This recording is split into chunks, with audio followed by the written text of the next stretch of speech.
자, 우리는 지난 주일에 모든 것이 합력하여 선을 이루시는 하나님을 확인하였습니다.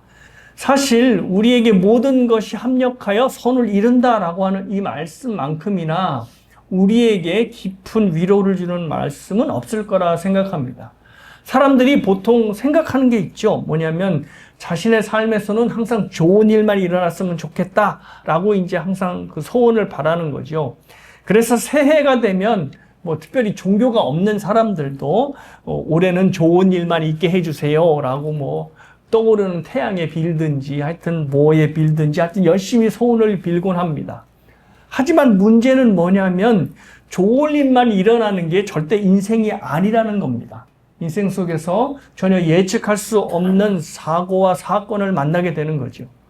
그래서 오래전부터 너무 정성스럽게 준비했던 계획이 순식간에 무산되기도 하고요. 또 사랑하는 사람과 하루아침에 갑작스럽게 작별을 하기도 합니다. 한치 앞을 내다보지 못하는 게 인생이라는 말을 자주 하는데요. 한치가 어느 정도 되냐면 한 3cm 정도 됩니다. 그러니까 한 요 정도 되는 거죠. 그러니까 요 정도 앞도 내다보지 못하는 게 바로 우리의 삶이고 그게 인생이라는 겁니다.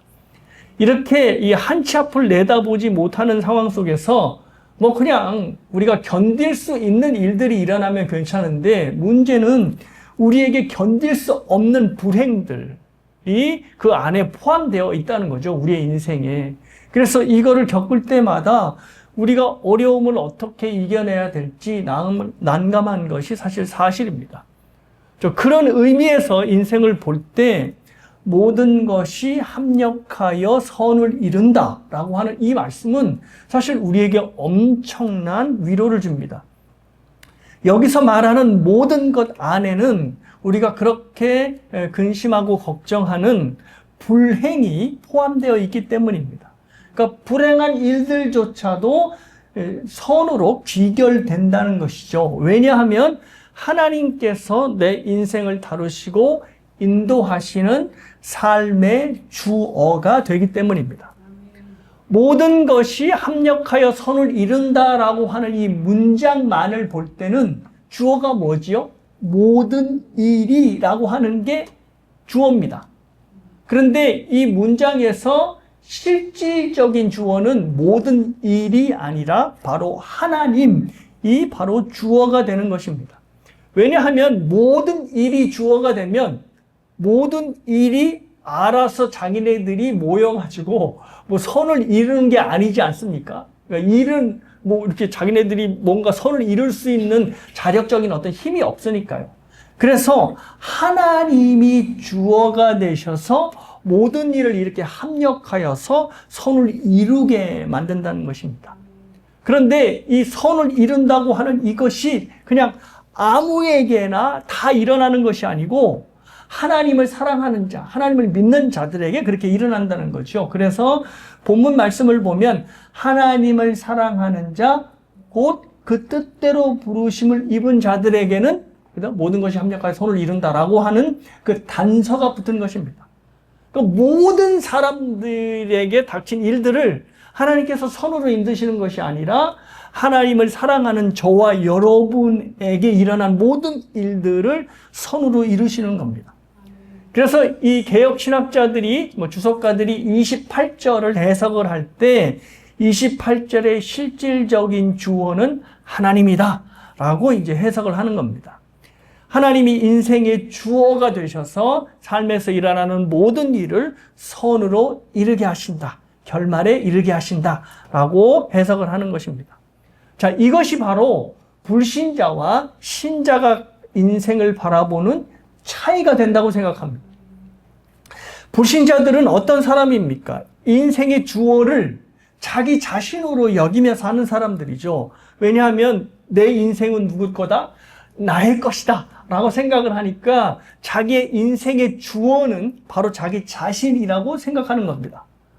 그런데 이게 살아보면 말이 안 되는 게 자기가 주어가 되어서 살아가고 있다고 생각하는데 일단 인생에서 펼쳐지는 일들을 보면 자기가 주관하면서 통제할 수 없는 일들이 너무 많이 일어난다는 겁니다.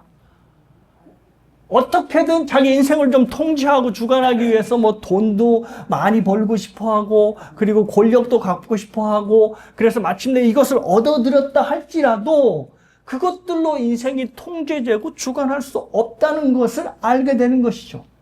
그러니 어떻게 내가 내 인생의 주어가 된다라고 당당히 말할 수가 있겠습니까?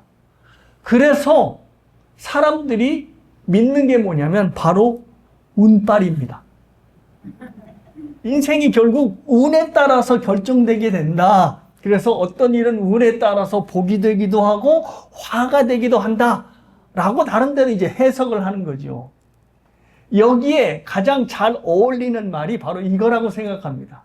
인생살이 세옹지마다. 이런 말 들어보셨죠? 자, 이게 이제 무슨 뜻이냐고 하면 세옹지마라고 하는 말이 변방에 사는 노인의 말. 이 말이 입의 말이 아니라 이제 홀수입니다. 그러니까 변방에 사는 노인에게 어떤 말이 있었는데 그 말이 어떤 사건을 일으켰던 모양이죠. 그 배경의 이야기가 이렇습니다. 변방에 살던 어떤 노인의 말이 도망쳐버리고 말았어요. 그 이렇게 우리를 잘못했나 보죠. 그래서 도망쳤어요. 그러니까 없어졌죠. 말이 얼마나 큰 재산이에요. 그러니까 마을 사람들이 이 노인한테 와가지고, 아이고, 이를 어째요. 말이 도망가서는 이제 돌아오지도 않을 텐데 큰일 났네요. 그러니까 이 노인이 자신을 걱정해주는 마을 사람들한테 괜찮습니다. 이 일이 나한테 복이 될 줄 누가 알겠습니까? 라고 하는 겁니다. 자, 이 말이 지나자 며칠 후에 이 도망갔던 말이 화면에서 보는 것처럼 친구 말을 데리고 왔습니다. 그러니까 말이 갑자기 한 마리에서 두 마리가 된 것이죠. 그러니까 막 사람들이 너무 신기해가지고 이 노인한테 아이고 어르신 말이 맞았네요. 정말 화가 된 줄 알았는데 복이 됐네요. 이러니까 저 노인이 또 그 마을 사람들한테 뭐라고 했냐면 그런데 이 일이 또 나한테 화가 될 줄 누가 알겠습니까? 라고 얘기를 하는 거예요. 그래서 아이 어르신 무슨 또 화가 되겠어요? 그런데 그 노인의 어르신의 말대로 저 이제 집에는 아들이 있었는데 그 늦둥이 아들이죠. 근데 그 귀한 아들이 저 새로 이제 들어온 말을 타다가 떨어져가지고 다리가 부러졌습니다. 지금이야 뭐 다리 부러지면 깁스하면 그만인데 옛날 시대니까 얼마나 큰일입니까? 그래서 마을 사람들이 또 노인에게 와서 이제 한 걱정을 하는 겁니다. 아이고 어르신 말대로 저게 또 화가 됐네요. 이를 어쩌면 좋아요. 그러니까 저 어르신이 또 아닙니다. 이 일이 또 나에게 복이 될 줄을 누가 알겠습니까? 그런 얘기를 하는 거예요. 그러더니 얼마 후에 전쟁이 났는데 전쟁이 나니까 어떻게 해요? 이제 왕이 그 마을에서 이제 젊은 사람들을 다 이제 강제 징집을 하는 겁니다. 그런데 누가 하나만 쏙 빠졌을까요? 바로 이 다리가 부러진. 왜냐면 다리가 부러진 채로 전쟁 나가면 못 하잖아요. 그래서 이 젊은이만 징집이 안 된 상태로 나머지 청년들은 다 군대에 끌려가게 됐고 치열한 전쟁에서 이제 거의 모든 젊은이들이 청년들이 죽게 된 것입니다. 그래서 이 노인의 이 어르신의 말대로 이 다리가 부러진 게 오히려 복이 되었다는 것이죠. 그러니까 운이 너무 좋았다는 것입니다. 자, 이렇게 모든 일이 삶의 주어가 되면 결국 우리는 인생을 어디에 맡길 수밖에 없다? 운빨에 맡길 수밖에 없다는 겁니다.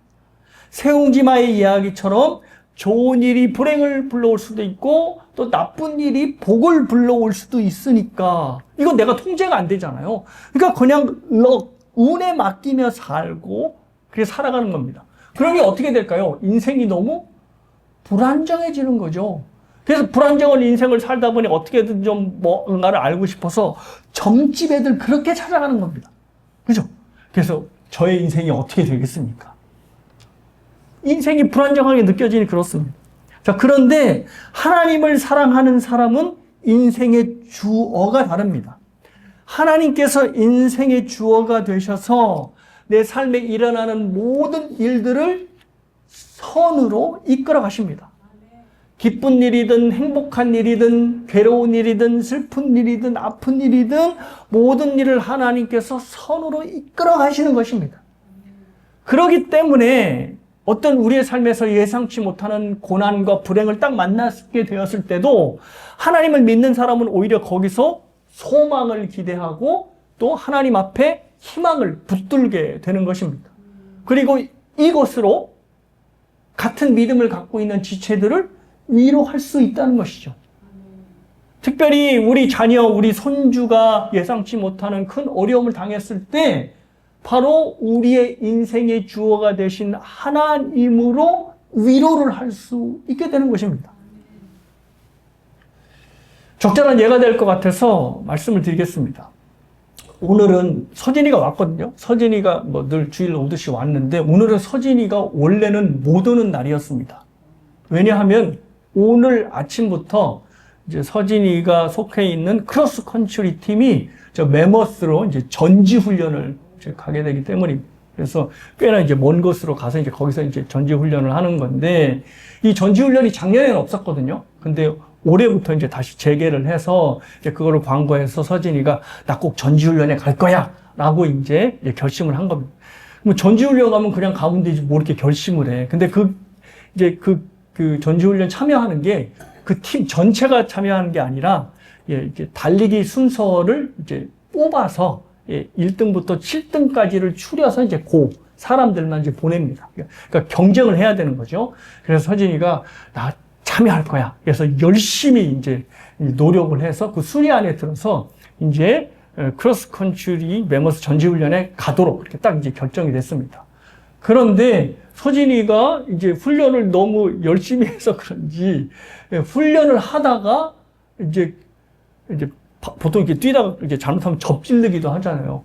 크게 접질려서 이제 발목 인대가 상하게 됐어요. 그게 이제 3주 전 일인데 3주 전에 다쳤을 때, 뭐 3주 전이니까 그래도 잘 3주 동안에 회복하면 낫겠지라고 이제 계속 침도 맞고 카이오프라틱에서 치료를 하는데 이제 전지훈련을 가는 일주일 딱 남겨놓고 이제 며칠 남겨놓고 이제 의사한테 저 전지훈련 가도 되겠습니까? 했더니 의사가 설레설레 흔드는 거예요. 왜냐하면 지금은 괜찮아서 좀 걸어 다닐 수 있을지 몰라도 네가 산에 가서 뛰기 시작하면 그 인대가 다시 크게 부상이 재발될 것이다. 그러면 네 시즌 전체가 다 날아갈 수도 있어. 그러니 안 가면 좋겠는데 뭐 좋겠다고는 얘기는 했는데 사실은 가지 마라 라고 하는 통보였습니다. 그러니까 어떻게 해요? 저희들도 의사도 그렇게 얘기를 하니까 서진이가 이제 못 간 거죠. 그래서 일종의 이제 못 간다라고 선고를 받았을 때 병원 안에서 의사 앞에서는 창피해서 못 오니까 나와가지고 그렇게 펑펑 울더라고요. 왜냐면 그렇게 자기가 기대하고 그렇게 마음속에 소망했던 일이 전혀 예상치 못하는 일로 이게 넘어진 게 처음이에요. 뭐 뛰다가 잘 넘어가는 애 있으면 괜찮은데 처음 넘어졌는데 그 넘어지는 것도 너무 크게 넘어지는 바람에 이제 발목이 인대가 상한 겁니다. 그래서 제가 서진이를 위로해야 되지 않겠습니까? 그래서 오늘 본문 말씀으로 위로를 했습니다. 뭐냐면 하나님께서 사랑하는 자녀들은 하나님께서 모든 일, 특별히 어렵고 힘들고 너를 아프게 하는 그 일들까지도 선으로 바꾸신다. 그러니 너무 슬퍼하지 말고 너무 아파하지 않았으면 좋겠다라고 하는 말을 오늘 본문을 들어서 위로를 했습니다. 서진이가 위로를 받았을까요? 못 받았을까요? 못 받았죠. 못 받았죠. 못 받았죠. 왜냐하면 이해가 안 되는 거예요. 나는 지금 전지훈련 못 가서 속상해 죽겠는데 이 속상해 죽겠는 일이 나한테 선으로 온다고? 좋은 일, 그것으로 온다고? 이게 뭐 말이 돼? 라고 이제 믿어지질 않는 거죠. 뭐 저도 믿을 거라고 생각을 안 했습니다. 왜냐하면 우리도 그렇잖아요. 우리의 삶에 고난이 딱 닥쳤을 때 이 말씀 아시죠? 모든 것이 합력과 선을 이룬다. 이 말 모르는 사람이 여기 어디 있어요? 근데도 고난을 딱 다쳤을 때, 야, 이제 나에게 선이 일어나겠구나라고 좋아들 하세요? 이거 아니죠. 얼마나 크게 좌절이 되는. 근데 저 10학년, 이제 11학년 되는 아이가 그 말을 금방 받을까요? 그러니까 너무너무 힘들어 하는 겁니다. 그럼에도 불구하고 제가 이 말로 서진이를 위로했던 것은 삶의 고난의 문제가 일어났을 때 어떻게 그 고난의 문제를 해석하고 받아들여야 되는 건지를 이 성경 말씀을 통해서 알려준 겁니다. 그러니 저와의 인생 속에서 이제 새겨진 이 말씀이 말씀을 읽을 때, 예배를 통하여 설교를 들을 때 파법이 되겠죠. 그러면 정말 성숙해졌을 때, 고난이 닥쳤을 때, 하나님께서 내 인생의 주어가 되시지. 그러니 내가 정말로 이건 정말 내 인생에서 없어졌으면 좋겠는데 하는 일들이 나에게 손으로 다가올 거야 라고 하는 것을 생각하게 될 겁니다. 그리고 그 인생에서 그것을 직접 경험하게 될 거고요. 사랑하는 여러분, 하나님을 믿는 우리가 믿지 않는 사람들과 인생을 달리 보게 되는 이유는 바로 내 인생의 주어가 하나님이시기 때문입니다. 그래서 불행한 일을 당해도 그 불행 속에서 하나님의 소망을 붙들게 되는 것입니다. 그러니까 여러분들은 자녀들, 손주들이 어려움을 당했을 때 이 이야기를 해줄 수 있어야 됩니다. 야, 로마서 8장에 28절에 무슨 말씀이 있는지 아니? 하나님을 사랑하는 자들에게는 하나님께서 모든 것을 합력하여 선을 이루신단다 라는 말을 해줘야 됩니다.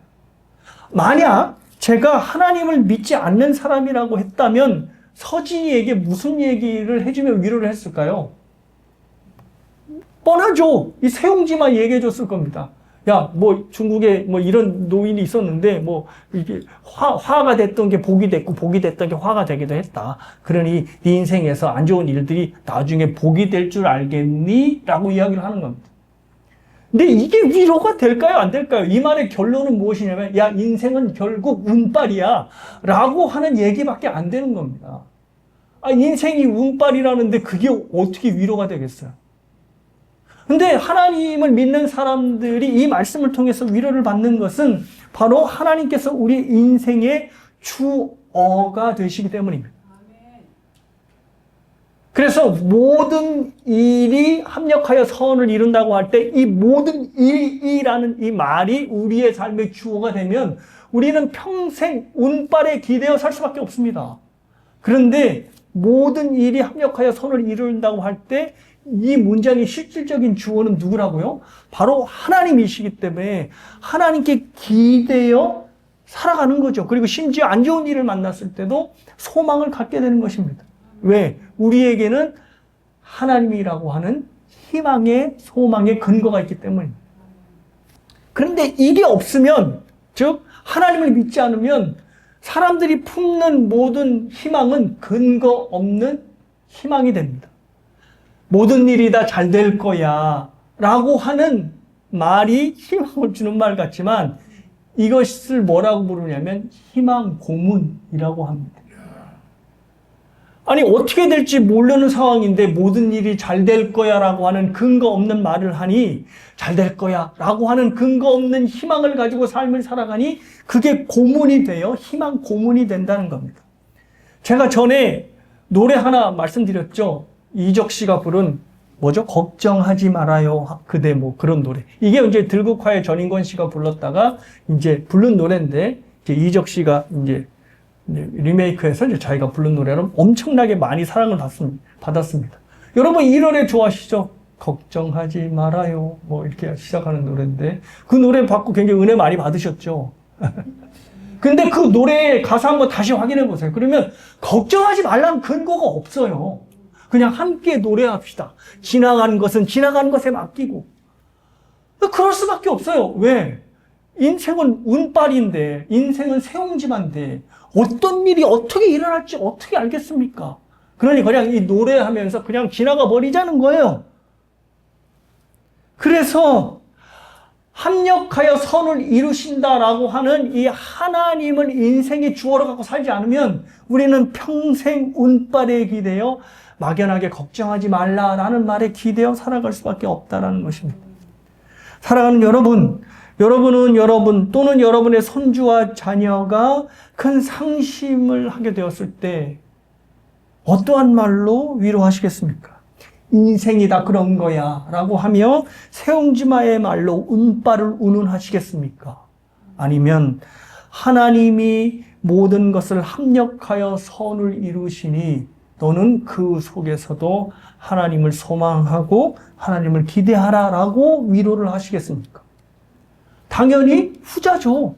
하나님으로 너의 모든 인생의 기대와 소망을 걸어라. 자, 그런데 문제는 우리가 이렇게 이야기를 해도 그 자녀가 이 말씀을 믿지 않으면, 그리고 자기 인생의 주어를 자기 자신으로 생각하면 이 말이 씨알도 안 맺혔다는 겁니다. 목사님, 우리 애는 어렸을 때부터 교회를 다녔어요. 어렸을 때부터 교회 안 다닌 사람들이 누가 있어요? 근데 문제는 이 말씀을 마음에 새기고 있느냐? 그래, 정말 위기의 순간, 어려움의 순간을 맞았을 때 이 말씀을 딱 꺼내놓고 적용할 수 있느냐? 라는 것입니다. 여러분, 자기 인생의 주어를 자기 자신으로 생각하는 사람은 하나님을 믿어도 이렇게 믿습니다. 어떻게 믿냐면, 내가 주어니까 하나님이 나의 백업이 되셔서 내 인생을 더욱더 풍요하게, 더욱더 아름답게 만드시는 형용사 정도로 생각하는 거예요. 형용사는 문장에서 문장 전체를 끌어가지 못하잖아요. 주로 명사, 그리고 이 명사가 뭐죠? 주어가 돼서 문장 전체를 끌고 가잖아요. 근데 하나님을 주어가 아니라, 고유 명사가 아니라 형용사로 생각하는 거예요. 그래서 어떻게? 내가 열심히 어떤 일을 하면 하나님께서 내 뒤에서 이렇게 도우셔서 나를 풍요롭게 해주신다라고 하고 생각을 하는 겁니다. 교회를 다녀도 하나님 그런 식으로 믿는 거예요. 근데 성경은 반대로 이야기하는 거죠. 아니야. 니들이 인생의 주인이 아니라, 주인공이 아니라, 주어가 아니라 하나님이 네 인생의 주어야. 그래서 하나님께서 인생 전체를 끌고 가시면서 삶에서 일어나는 모든 일들, 특별히 어렵고 힘든 일들까지도 하나님께서 선으로 이끄신단다. 그러니 너는 하나님을 소망하고 하나님으로부터 위로를 받아라라고 말을 하는 겁니다. 그래서 사랑하는 여러분, 이 말 많이 들어보셨죠? 하늘은 스스로 돕는 자를 돕는다. 꽤나 그럴싸하죠? 그리고 이 말에 보통들 다들 은혜 받아서 그렇지. 뭔가 열심히 하면 하나님이 도우셔서 잘 되지. 근데 이 말이 그럴싸하게 들리지만 상당히 불신앙적인 말입니다. 왜냐하면 이 말의 배경에는 내가 내 인생의 주어가 돼야 한다는 전제가 깔려 있기 때문입니다.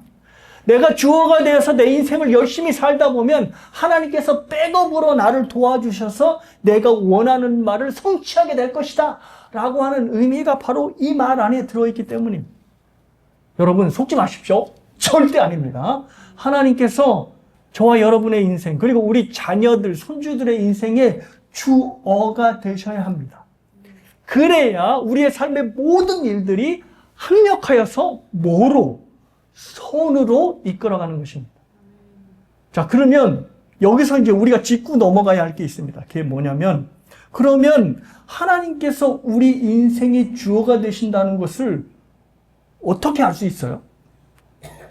오늘 본문이 그걸 얘기하고 있나요? 그렇죠, 얘기하고 있습니다. 29절과 30절에 나오는 미리라고 하는 단어입니다. 자, 제가 읽어드릴게요.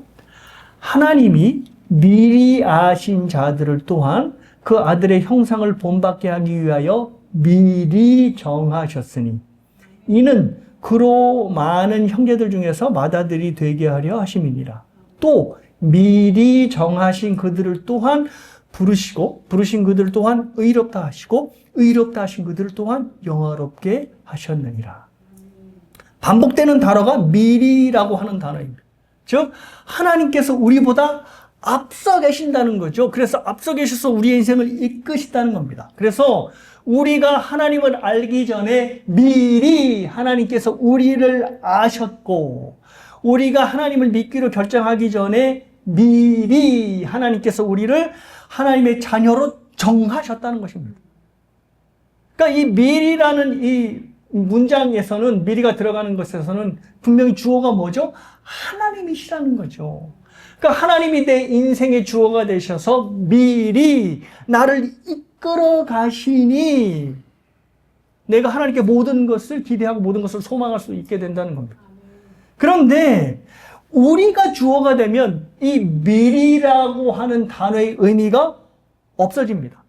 하나님이 당연히 앞서가시면서 내 인생을 이끄시는 주어가 되셔야지 미리가 의미가 있는 건데, 하나님이 어디에서 내 뒤에서 백업만은 되기를 바라면 미리라는 말 자체가 넌센스가 되는 것입니다. 하나님께서 내 인생의 주어가 되시기에 우리가 하나님을 알기도 전에 미리 우리를 하나님의 택자로, 자녀로 삼으신 거고, 그리고 우리가 하나님을 믿기로 결정하기도 전에 하나님께서 우리를 하나님의 사랑하는 자녀로 정하셨던 겁니다. 하나님이 주어니까 미리라는 단어가 가능했던 것이죠. 사랑하는 여러분, 우리가 자주 착각하는 말이 있습니다. 그것은 인생은 바로 자기 하기 나름이다라고 하는 말입니다. 근데 이 말이 사실은 영 틀린 말은 아니에요. 왜냐하면 우리가 잘 알고 있듯이 인생은 뿌린 대로 거두는 일면들을 분명히 갖고 있기 때문입니다. 그러니까 우리가 잘 아는 속담, 콩 심은 데 콩 나고 팥 심은 데 팥 난다. 자, 그런데 하나님을 믿는 사람들에게는 이 보편 원리만에 해당되는 게 아니라 그 이상이 있다는 겁니다. 그게 뭐냐면 은혜의 원리입니다. 자, 은혜의 원리는 뭐냐면 하나님께서는 분명히 일반 원리로 콩 심은데 콩을 나게 하는 원리로 세상을 돌아가게 하시지만, 하나님을 사랑하는 자들의 인생에서는 콩을 심었는데 팥도 함께 거느리도록, 거두도록 하게 하시는 것입니다. 더 나아가서 분명히 내가 악을 심은 것 같은데 그 자리에 선을 맺게 하시는 겁니다. 이상하죠? 악을 심었으면 콩 심는데 콩 나는 원리에 의해서 악을 거둬야 되는데 하나님께서 선한 열매로 거두게 하신다는 것입니다. 오늘 본문의 말씀처럼 합력하여 선을 이루시는 겁니다. 이것을 가장 잘 보여주는 예가 바로 야곱의 아들 요셉의 이야기입니다. 여러분이 아시다시피 요셉이 누구 때문에? 형제들의 악행에 의해서 저 애굽의 노예로 팔려가잖아요. 근데 이 형제들의 악행을 하나님께서 어떻게 선으로 바꾸셨죠? 예, 요셉을 애굽의 총리로 만드셔서 결국 흉년에 대비할 수 있게 하셨고, 그 흉년을 대비할 수 있게 하심으로 야곱의 아들들, 즉 요셉의 형제들을 살리셨던 것입니다. 그러니까 악행을 바꾸셔서 선으로, 악을 심었는데 선으로 하나님께서 거둬들이게 하신 것입니다.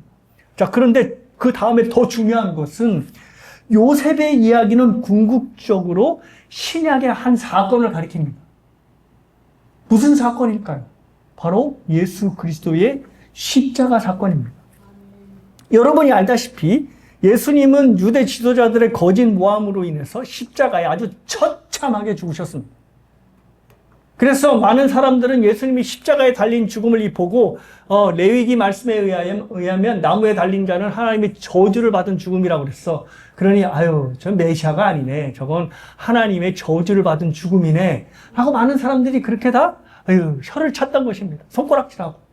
메시아가 아니었어. 우리가 속은 거지. 그런데 정말 악행을 심은 거죠. 그런데 그 자리에 뭐가 됐어요? 예수님께서 부활하셔서 부활의 첫 열매로 우리에게 거두게 하셨습니다. 그래서 예수님을 죽인 끔찍한 사형틀이, 그 십자가가 우리를 구원하는, 하나님께로 인도하는 일종의 구원의 길이 되어준 것입니다. 분명히 사망의 씨앗을 심었는데 그 씨앗에서 사람들을 살리는 생명의 열매가 달린 것입니다. 오늘 말씀대로 하나님께서 모든 것을 합력하여 선을 이루시니 1세기의 끔찍한 사형틀이 오늘날의 사람들이 제일 좋아하는 십자가 액세서리로 바뀌게 된 것입니다. 사랑하는 여러분, 정말 이렇게 우리가 믿고 사랑하는 하나님은 악한 일까지도 선을 맺게 하시는 분이기 때문에 우리가 원치 않는 일을 만나게 되다 할지라도 그냥 주저앉고 낙담하고 좌절만 하시면 안 됩니다. 물론 하나님을 믿는 사람들이 어떤 일을 닥쳤을 때도 에이 별것 아니구만 이렇게 할 수 없어요. 서진이에게 하나님의 말씀으로 위로했는데 그게 위로가 안 됐던 것처럼 우리들도 마찬가지입니다. 우리들도 하나님께서 우리의 인생의 주가 되시는 것을 이미 믿고 있지만 어려움을 닥쳤을 때 좌절하고 낭망할 수밖에 없지요. 그런데 문제는 거기서 끝나면 안 된다는 것이죠. 얼른 하나님께서 이 일로 나에게 뭔가 선을 이끄시는 것이 있을까라고 생각을 바꾸시고 얼른 하나님께 소망과 위로를 받으셔야 됩니다.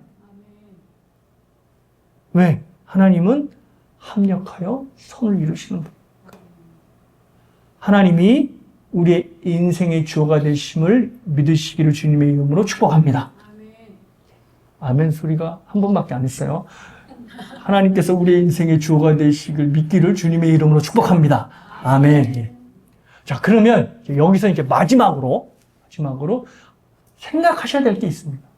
자꾸 하나님은 모든 일을 합력하여 선으로 이끈다고 하셨는데, 그러면 도대체 하나님이 선으로 생각하는 그 선은 뭐야? 라고 하는 게 중요하겠죠. 왜냐하면 우리의 모든 일들을 선으로 이끄신다는 게 결국 그 선이 무엇이, 하나님의 최종적인 그 목적인 선이 뭘까라고 하는 거죠. 그게 바로 29절에 나와 있습니다. 29절인데 다시 이번에는 한 목소리로 읽으실까요? 한 절밖에 안 되니까 시작. 하나님이 미리 아신 자들을 또한 그 아들의 형상을 본받게 하기 위하여 미리 정하셨으니 이는 그로 많은 형제들 중에서 맏아들이 되게 하려 하심입니다. 하나님이 우리를 미리 아시고 미리 정하신 우리를 최종적인 선으로 이끄시는 그 내용이 뭐냐면 그 아들의 형상을 본받게 하는 것입니다. 그 아들이 누구죠? 바로 예수 그리스도. 예수 그리스도의 형상이 우리에게서 나오게 하는 것, 이것이 바로 하나님이 우리에게 바라시는 최종적인 목적이자 선이 되는 것입니다.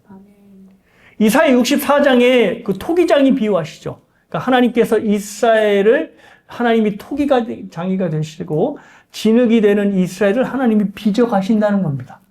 그러니까 마찬가지로 하나님께서 모든 일을 합력하여 선을 이루신다는 것은 하나님께서 토기장이가 되셔서 모든 일을 통하여 우리를 하나님의 아들의 형상으로, 즉 예수 그리스도의 형상으로 빚어가신다는 것입니다. 이게 바로 하나님이 원하시는 궁극적인 선입니다. 근데 우리가 선에 대한 오해를 많이 해요. 그러니까 하나님이 모든 일을 합력하여 선을 이끄신다고 이렇게 얘기할 때 선을 어떻게들 생각하냐면 선은 일단 나에게 좋은 일이야.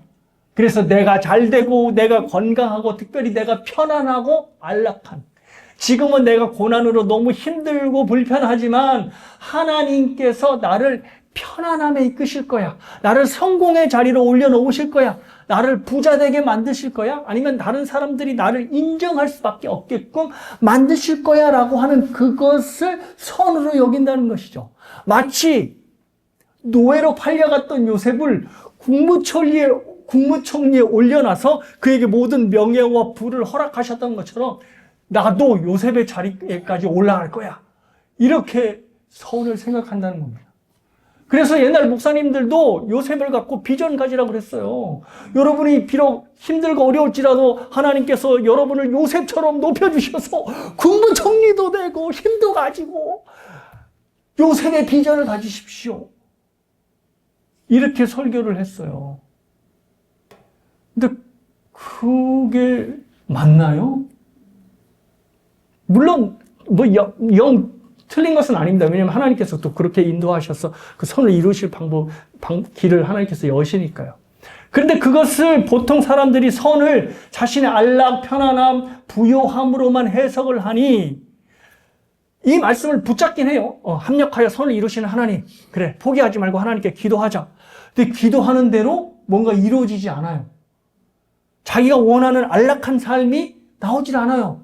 그러니까 어떻게 돼요? 원망이 시작되는 거죠. 하나님 합력하여 선을 이루신다며요. 근데 왜 아직도 제 삶에는 변화가 없어요? 왜 제 기도에 응답하지 않으세요?